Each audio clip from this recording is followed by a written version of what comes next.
Pues saludos a todos, me da mucho gusto que podamos platicar aquí en redes sociales con nuestro invitado de hoy. Muchas gracias, Miguel. Al contrario, Enrique, me da mucho gusto por la fecha, por el simbolismo que tiene que la Constitución de todos los mexicanos esté cumpliendo 100 años, pero también por poder platicar con un colega, porque también hay que decir que tú eres profesor de Derecho Constitucional y que somos compañeros en la Universidad Nacional Autónoma de México, en cuyas aulas nos conocimos, nos formamos como docentes, como académicos, y también, desde luego, me imagino que te sientes orgulloso de llegar a esta fecha tan simbólica para el pueblo de México. Absolutamente, y déjenme decirles que Miguel, además, cuando estábamos en la universidad, él era estudiante, yo estaba ingresando también como alumno a la facultad.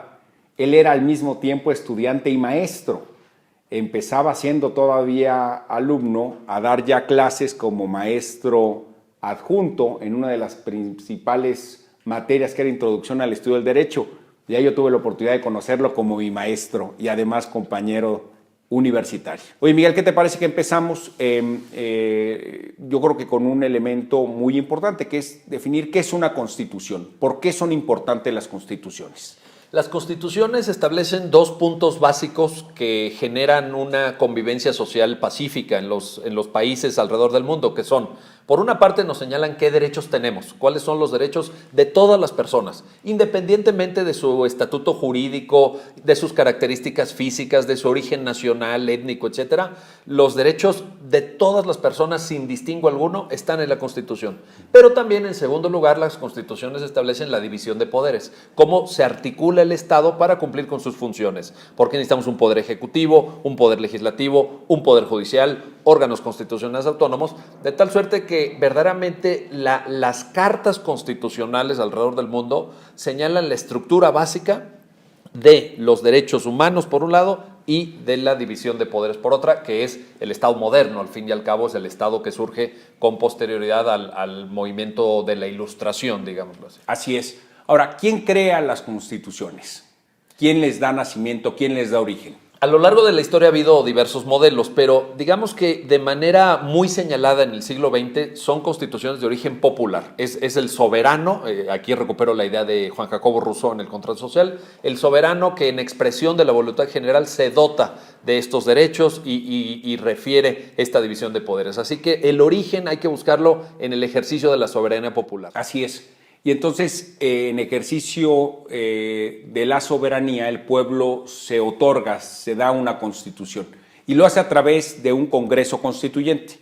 ¿Quién integró el Congreso Constituyente en México en la Constitución del 17?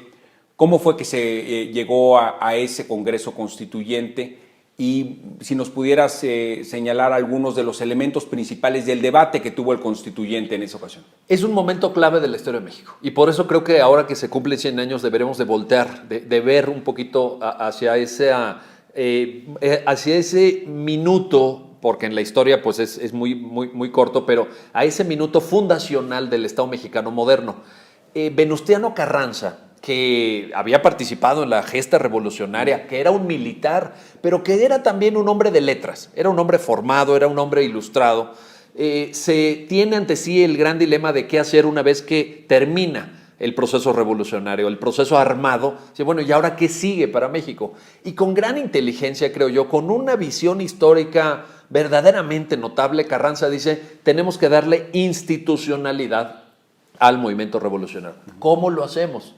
Pues dándonos una constitución, convocando un Congreso Constituyente y articulando a través del Estado de Derecho, de la lógica de las leyes, lo que sigue para el país, lo que sigue para México, después de esos años convulsos, de esos años sangrientos, de esos años agitados, de las dos primeras décadas, o de la primera y de la primera parte de la segunda década del siglo XX. Así que llega el grupo de Carranza. En el Congreso Constituyente, además, Carranza inaugura el 1 de diciembre de 1906 en el Teatro de la República de Querétaro un gran discurso, una pieza oratoria de gran nivel, donde Carranza plantea las grandes alternativas. ¿Por qué no había funcionado la Constitución de 1857? ¿Qué es lo que había que tener en cuenta? Carranza presenta un proyecto de constitución que reforma la Constitución de 1857. O sea, Carranza no tenía muy clara esta opción entre nueva constitución o reforma a la de 5 de febrero de 1857, que está cumpliendo ahora 160 años. Y así finalmente es publicada. Pero los constituyentes, retomando en el ejercicio de la Asamblea Constituyente el debate, no solamente se van por el proyecto Carranza, sino que añaden temas. Artículo 3, educación. Artículo 27, propiedad comunal de la tierra y esa gran figura del ejido que durante muchos años en México fue significativa para ese México rural y para esa época.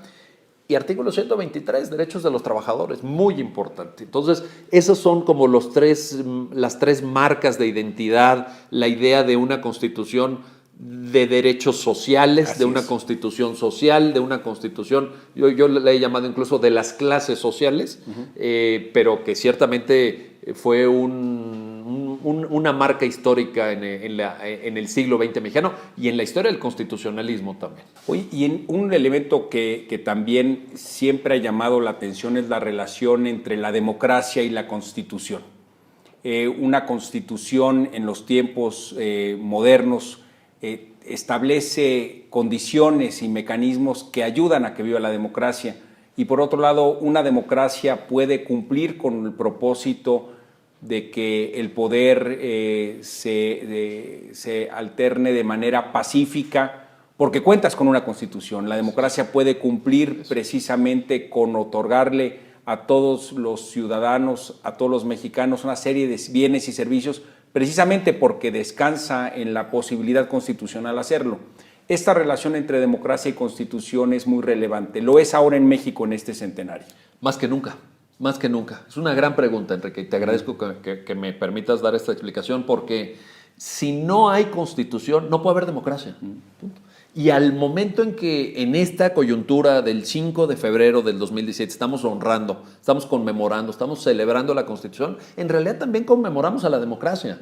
La democracia que se construye otorgándole derechos a la gente, reconociendo, mejor dicho, sus derechos, respetando puntualmente sus derechos. La democracia que se articula en órganos de gobierno que hagan cada uno su tarea y que establezcan un balance también entre ellos y controles recíprocos. Y eso en la narrativa de un país, ¿dónde lo encuentras? ¿Dónde lo lees? ¿Dónde lo puedes tocar? En la Constitución. Así que en este centenario es importantísimo establecer este vínculo que señalas con gran inteligencia entre democracia y Constitución. Van de la mano. Hacia adelante, ¿cómo podemos honrar los mexicanos no solo el centenario de la Constitución, sino que creo que lo más relevante es que la Constitución nos dé para tener un país en paz y mucho más socialmente justo hacia adelante? ¿Cómo podemos contribuir todos en que la Constitución no solo se celebre un centenario, sino que pueda cumplir muchos años más? Yo creo que el mejor homenaje que le podemos hacer al texto constitucional es leerlo, conocerlo. Hay encuestas que se han hecho en nuestra alma mater, en la Universidad Nacional Autónoma de México, que señalan que más del 90% de los mexicanos no conoce su Constitución.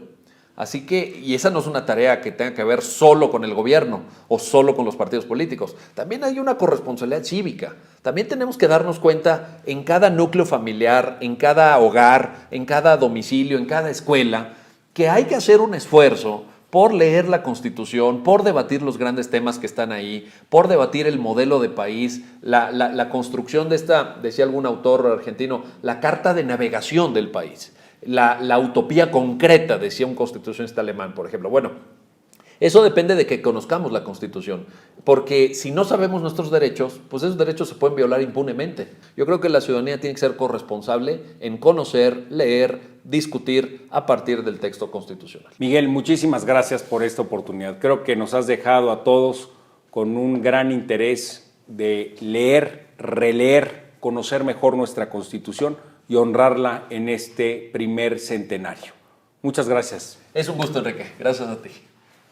Saludos a todos. Muchas gracias.